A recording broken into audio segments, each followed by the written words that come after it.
খুলনার চুইঝাল এবং বাগেরহাটের ষাট গম্বুজ মসজিদ নিয়েই থাকবে আজকে আমাদের ব্লগ। আজকে বাগেরহাটের ৩০ বছর পুরনো কফি হাউসে আপনাদেরকে নিয়ে যাব। ছবি উঠায় তুমি দিচ্ছ না, এটার থেকে বড় কষ্ট আমার এই এখন অব্দি জীবনের কোনো কিছু আসতেছে না। এই যে এত এত ভিডিও করো, এগুলোর থেকে ছবি স্ক্রিনশট মেরে নিতে পারো না? ভালো চালাই 14 চালাই আর আমি আমার ভিডিও থেকে আমার ছবি স্ক্রিনশট মারবো, মানে আমার জীবনে ভালো কোয়ালিটির ভিডিও থেকে তো নেওয়া যায়। যারা এই ভিডিওটা দেখবেন ঠিক আছে, তাদের জন্য ছোট একটা কথা বলি, যদি কোনো সুদর্শন অথবা সুদর্শনী ছেলে অথবা মেয়ে সুন্দর করে ছবি উঠায় দিতে পারেন কন্টাক্ট উইথ মি। তাই কি তোমার ফটোগ্রাফার লাগবে? হ্যাঁ, লুকিং ফর এ ফটোগ্রাফার। ইয়াস, মিশেল, মনে দেখো তোমরা। না, ওদেরকে দিয়ে না। হ্যাঁ, আমার পোলাপান খারাপ ছবি ওঠে না। ওকে, বাট মিশেলও না, মনে তো। ইমরান হ্যাঁ, ইমরানও জেন্টলম্যান। ইমরান আর পিয়াস হচ্ছে জেন্টলম্যান।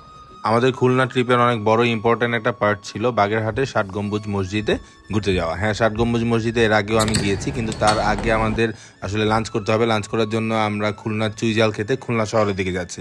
খুলনার কামরুলে চুইঝাল খাওয়ার উদ্দেশ্য, যেখানে আসলে আমাদের জন্য অনেক ওয়েট করতেছিল। এক্স্যাক্টলি কামরুলে ঢুকে গেলাম। কামরুল আগে ওই পারে ছিল, কামরুল এখন এই পারে নিয়ে আসছে। কামরুলের গরুর গোস্ত যারা খাইছেন তারা জানেন অনেক বেশি টেস্টি। খুলনার চুইঝাল দিয়ে কামরুলে গরুর গোস্তটা তৈরি করে, তো এই টেস্টটা আসলে আমার সবসময় মুখে লেগে থাকে। খুলনা গেলে যদি সুযোগ থাকে অবশ্যই আমি কামরুলে অথবা চুইঝাল না খেয়ে আসি না। তো আপনারা গেলে অবশ্যই, যারা আপনারা আসলে রেড মিট পছন্দ করেন তারা আসলে খেতে পারবেন। এখানে অবশ্য খাসিরও হয়, যারা গরু পছন্দ করে না তারা খাসিও খেতে পারবেন। তো অনেক বেশি টেস্টি ছিল, আমি 2 টুকরা খাইছি। অনেকটা thank you so much, love you. আসলে টোটাল বিলটা ও দিছে, বিলের জন্য লাভ ইউ না, এমনি তো আমি ওর অনেক ভালোবাসি। খুলনার 0 পয়েন্ট থেকে আমরা সরাসরি চলে যাই ঘোড়া দিঘির পারে। ঘোড়া দিঘিটা হচ্ছে ষাট গম্বুজ মসজিদের পাশে বিশাল এক দিঘি আছে, সেই দিঘিটা। ষাট গম্বুজ মসজিদ বাংলাদেশের বাগেরহাট শহর থেকে মাত্র 7 কিলোমিটার দূরে খুলনা বাগেরহাট মহাসাগরের উত্তর পাশে অবস্থিত। মসজিদটি গায়ে কোনো শিলালিপি নেই, তাই এটি কে কোন সময় নির্মাণ করেছিল সেটার সঠিক কোনো তথ্য পাওয়া যায়নি। তবে মসজিদটির স্থাপত্য শৈলী দেখলে এটি যে খানজাহান আলী নির্মাণ করেছিলেন এটা সম্পর্কে কারো কোনো সন্দেহ নেই। ধারণা করা হয় তিনি 1500 শতাব্দীতে এটি নির্মাণ করেছিলেন। এই মসজিদটি বহু বছর ধরে বহু অর্থ খরচ করে নির্মাণ করা হয়েছিল। এর পাথরগুলো আনা হয়েছিল রাজমহল থেকে। এটি বাংলাদেশের 3টি বিশ্ব ঐতিহ্যবাহী স্থানের মধ্যে একটি।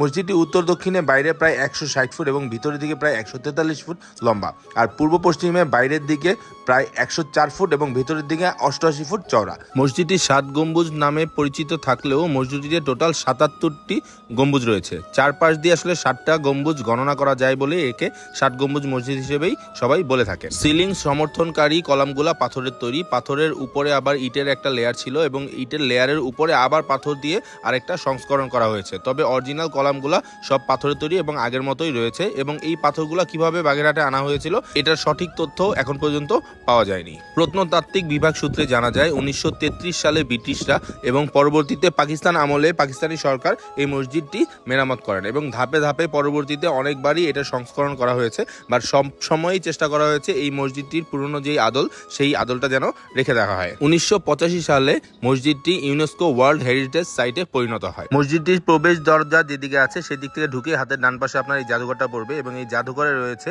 কিংবদন্তি কালা পাহাড়ের এই মমি। এই জাদুঘরে আরো অনেক কিছু আছে যেটা আসলে এই মসজিদ এবং খানজাহান আলীর রহমতুল্লাহ আলাহি আনহার অনেক স্মৃতি বিজড়িত জিনিসপত্রগুলো এই জাদুঘরে রাখা হয়েছে। আসলে অবশ্যই জাদুঘরটা ঘুরে যেতে ভুলবেন না। যেহেতু মসজিদটি প্রত্নতাত্ত্বিক বিভাগের আন্ডারে আছে এবং একটা ওয়ার্ল্ড হেরিটেজ সাইট, যার কারণে এখানে ঢুকতে আপনার টিকিট কাটতে হবে। এবং 7 গম্বুজ মসজিদের ঠিক রাস্তার অপোজিটেই রয়েছে এই সিংহাই মসজিদ।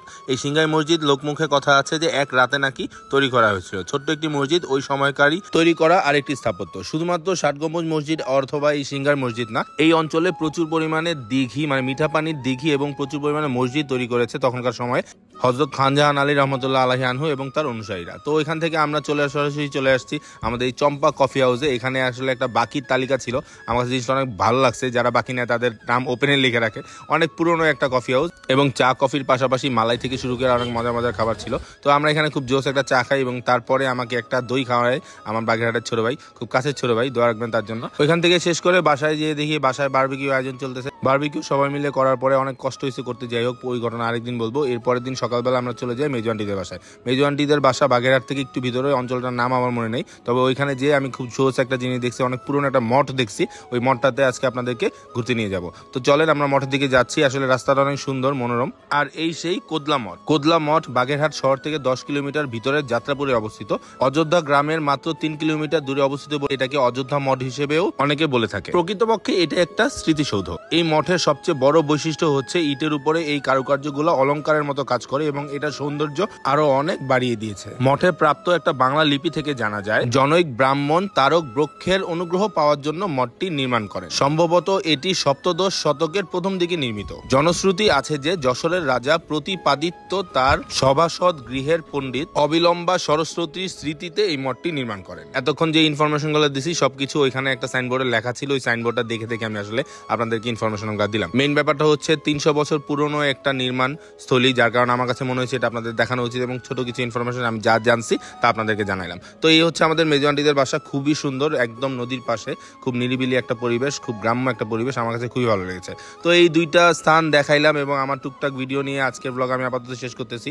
আবারও চলে আসবো যে কোনো সময় যে কোনো জায়গায় ক্যামেরা অন করে। ভালো লাগলে অবশ্যই ভিডিওটি শেয়ার করতে ভুলবেন না, কমেন্ট করতে ভুলবেন না। আল্লাহ হাফেজ।